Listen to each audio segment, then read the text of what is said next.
claire fontaine m'en allant promener. À la claire fontaine m'en allant promener. J'ai trouvé l'eau si belle que je m'y suis baigné. Lui a longtemps que je t'aime, jamais je ne t'oublierai. 4 centuries ago, the lakes and rivers were quiet.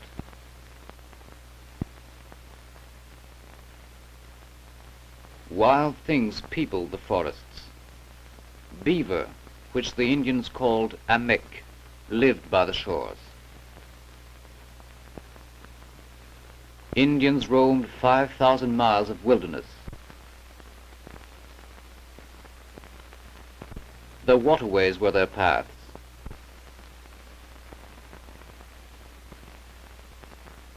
White men came in ships from Europe. They came to explore, they came as missionaries, they came to trade. To the north and the west lay the fur land.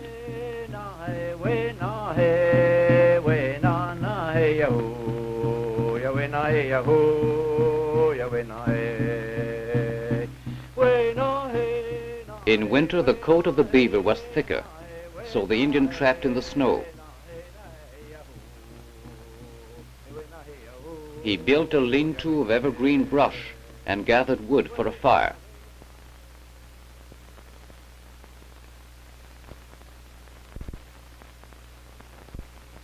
He set his traps.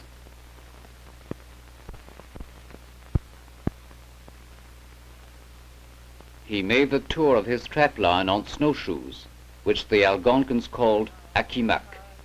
They were made from strips of ash wood bent to shape and laced with caribou thongs.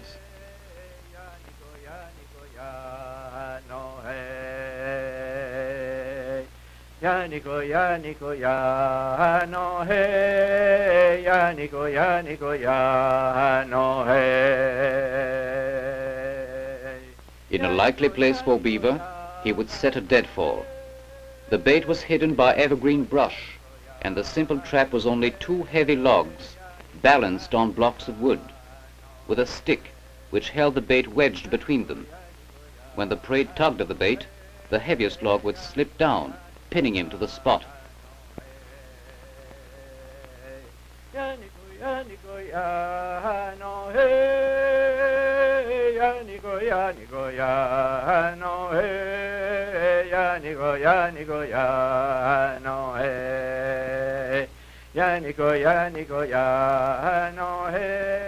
A beaver would buy him 2 hatchets.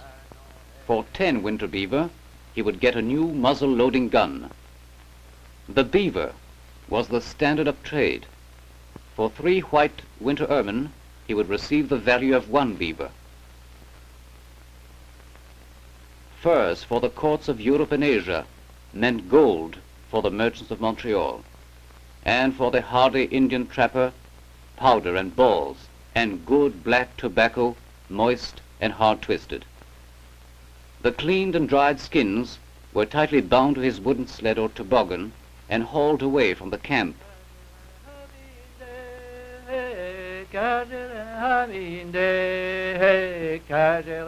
There were many frozen streams in the beaver country, and the trapper often used them as paths. Sometimes he had to clear his pathway.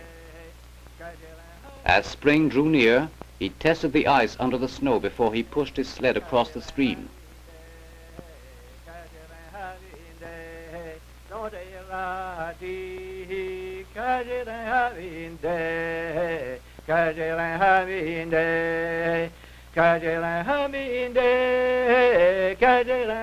Spring comes with a rush in the Northland.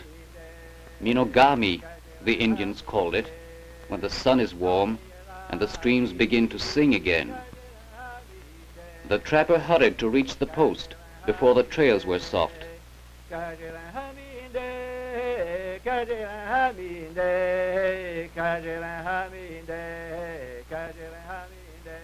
At the Hudson's Bay outpost, they traded their furs with the white men, but the pelts were still 2,000 miles from the ships that would carry them over the sea. There were rivers that ran to the ports, and daring canoemen carried the cargoes down. The Indians built their canoes from things of the forest. They built them of bark from the trees. Birch bark was strong and had natural gum that preserved it for long. In the eastern forests were many giant birches. They slit the bark down with a crooked knife, won in trade from the white men, whom they called gens de fer, people of iron. They pried it loose with a wedge of bark. This they did in June, when the sap was running and the bark was moist and loose on the tree.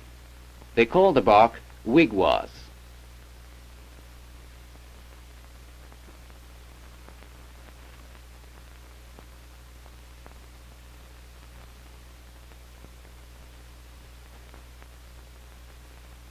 The craft has been handed down to the sons of Mat Bernard, an Algonquin chief who still knows the secret of building as the ancient Indians built.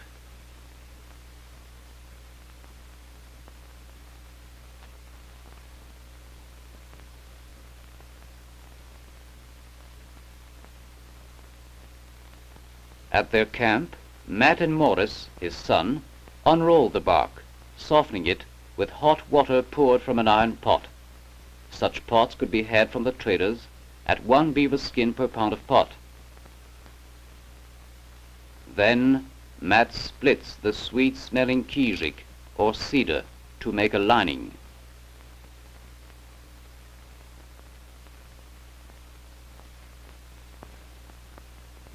He lays the strips of cedar on the bark to protect it during the building. The frame is made by tying together at each end 2 long strips of pliable wood, such as cedar or ash. They are tightly bound with thongs of peeled basswood bark. Cross pieces are fitted and tied into place.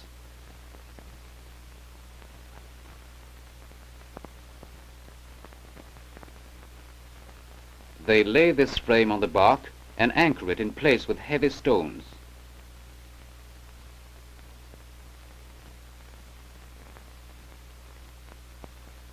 Then the canoe begins to take shape. They fold the ends up and hold them by a simple vise. They drive in stakes to hold the bark in shape. As they turn up the bark, they pour on hot water to keep it from splitting. A second strip of bark is slipped in to form the side of the craft. And then comes the longest task of all, a task that falls to the women, the sewing of seams in the bark.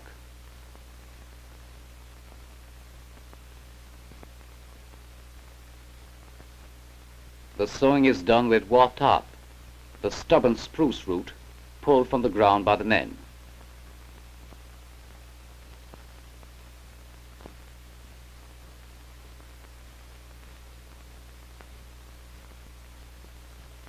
The tough fiber is carefully split. Mat follows the grain from side to side, making sure the division is even. Morris peels off the rough outer bark. After soaking in water, the watap is moist and soft for use. Holes are punched with a migas, or bone awl.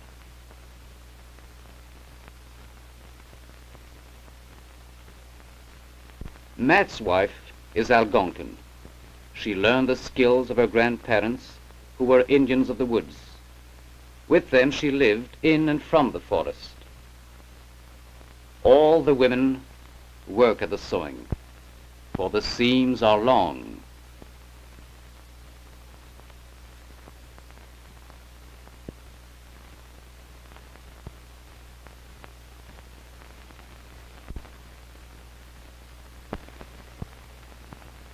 While the women sew, the men go on with the building. A piece of cedar is split into many prongs and bent to form the bow piece. Mat binds it with basswood bark and ties it in such a way that it holds its curve.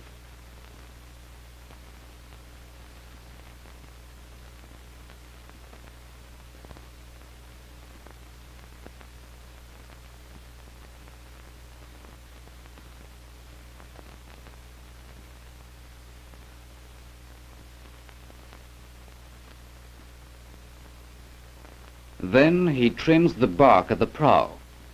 He does not leave it high enough to catch the wind and thus make steering difficult. He cuts it to a curve that will skim the water easily.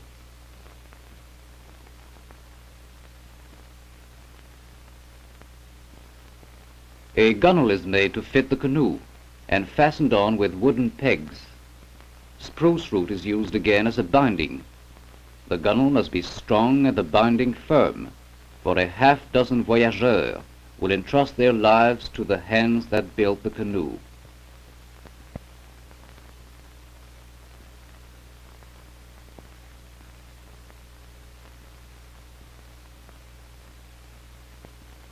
Meanwhile, strips of cedar for the ribs have been put to soak in the river.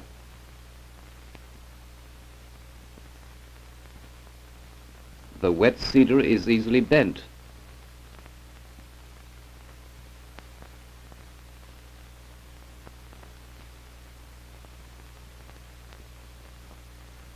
Each one is fitted to its own place in the body of the canoe.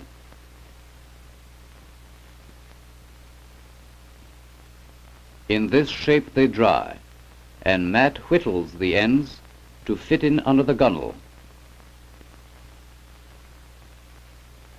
Out in the woods again, the women gather minaigobigyu, the thick gum that hardens in great drops on the trunk of the spruce tree. This will be used to make the seams watertight.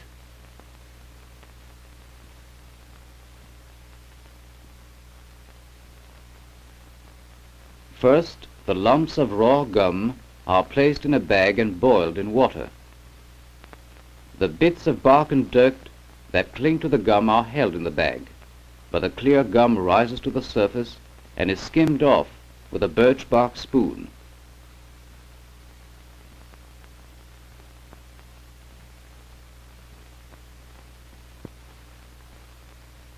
The hot liquid gum is dropped into cold water and hardens immediately so that it can be pulled until every drop of water is gone and it turns to the color of wild honey.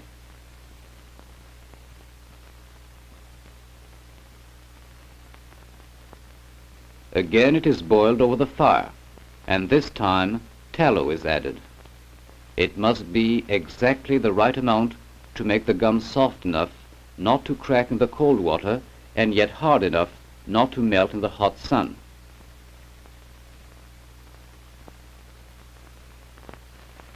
At last the gum is ready for use, and the seams are caulked on the inside with a simple brush made from the splayed end of an ashwood stick. The gum hardens on the seams, sealing the holes against the swift water. They line the canoe with cedar. It must be strong to keep the 2 tons of freight and the straining feet of the paddlers from pressing too hard against the bark and the root-sown seams.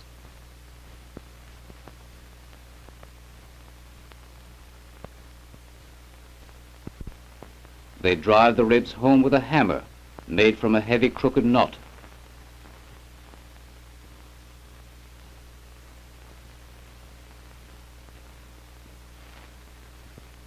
Soon the canoe will be ready for launching, but first it must be caulked on the outside. Matt and his wife hand down to the new generation the skill of their hands and the lore of the woods. Here is a strong and graceful canoe built from things of the forest: bark of the silver birch, sweet-scented cedar wood, stripped bark of the basswood tree, spruce gum and ashwood, spruce root from the earth, tallow from animals caught in the hunt, all these put together by Indian craftsmen to build a canoe that is native to Canada's rivers.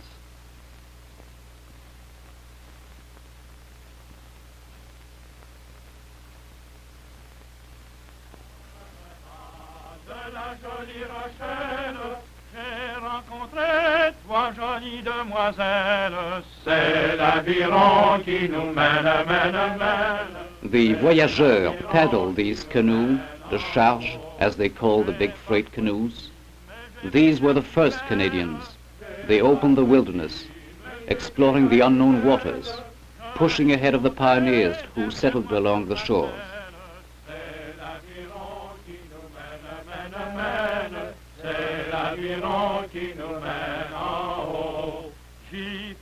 The foremost paddler watched for danger ahead.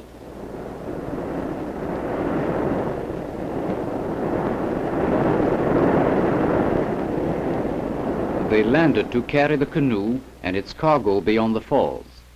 They call this carrying portage.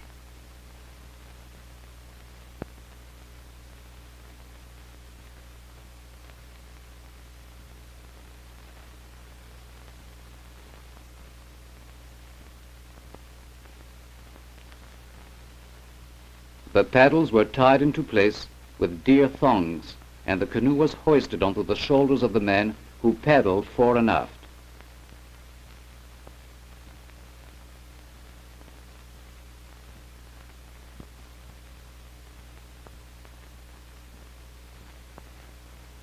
The other canoemen followed, toting the bales on tump lines, leather straps that were tied round the bales and fitted over the forehead.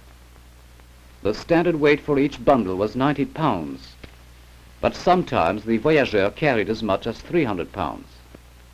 Between the post of Michilimackinac on Lake Huron and Montreal, there were 35 portages, sometimes as much as a league in length.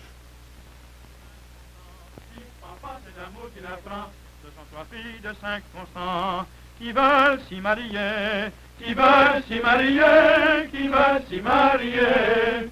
Et la petite passe par le devant, pique papa, c'est l'amour qui la prend. Et la petite passe par le devant, les autres par derrière, les autres par derrière, les autres par derrière.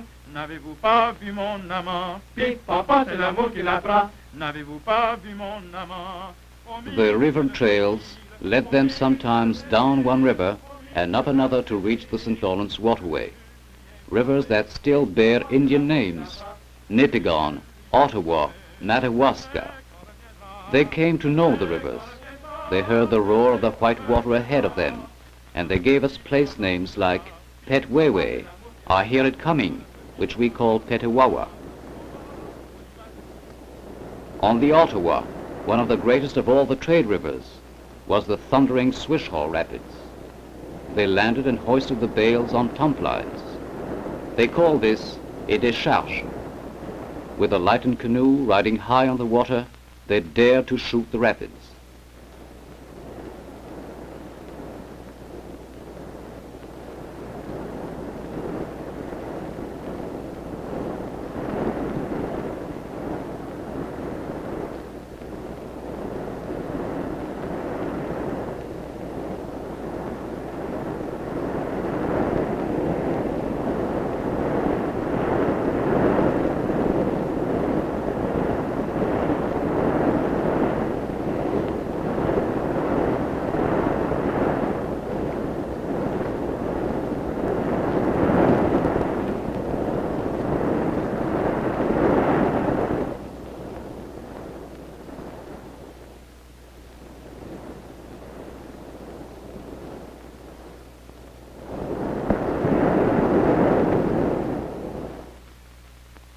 In August, the voyageurs reached Montreal, where they met the trading ships from Europe. They unloaded their furs and picked up winter supplies. Soon autumn frosts touched the woods of the Northland. The voyageurs hurried back to reach their distant camps before the winter was on them. They portaged the supplies.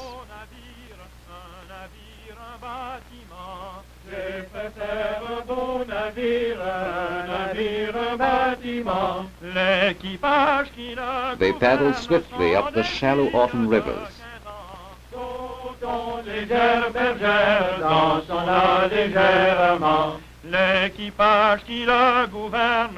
They crossed the wind-swept lakes, sometimes traveling 20 hours a day, these voyageurs, who lived hard and hungry to follow the paths of the rivers and open a new land.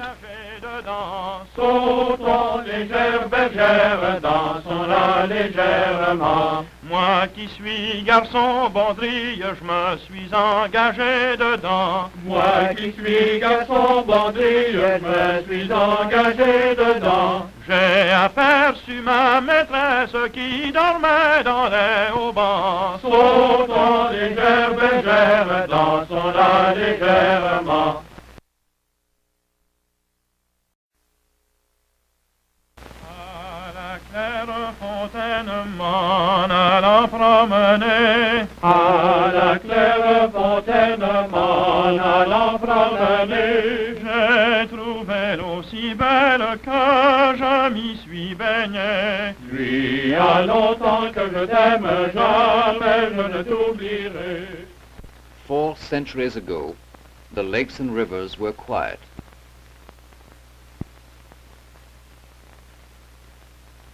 Wild things peopled the forests. Beaver, which the Indians called amek, lived by the shores. Indians roamed 5,000 miles of wilderness.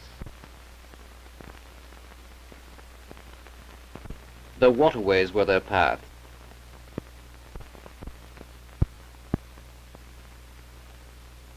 He made the tour of his trapline on snowshoes, which the Algonquins called akimak.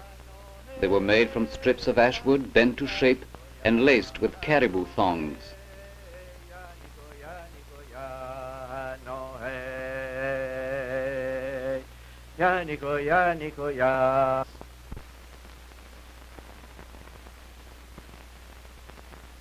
White men came in ships from Europe. They came to explore, they came as missionaries, they came to trade. To the north and the west lay the fur land.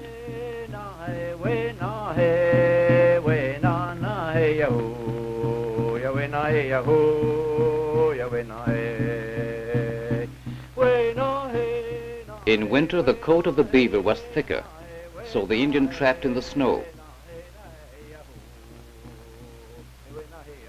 He built a lean-to of evergreen brush and gathered wood for a fire.